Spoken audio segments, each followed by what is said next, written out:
دا خصوصیت تے دا دې امت یو سند اعراب انصاب دای محفوظ کړی دي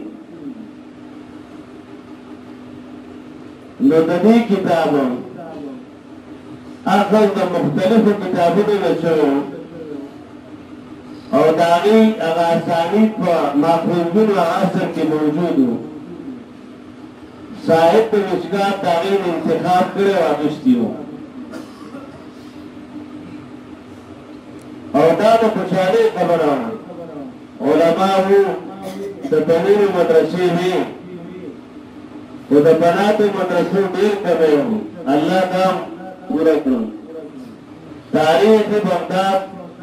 خطیب بغدادی رحمه الله لیکي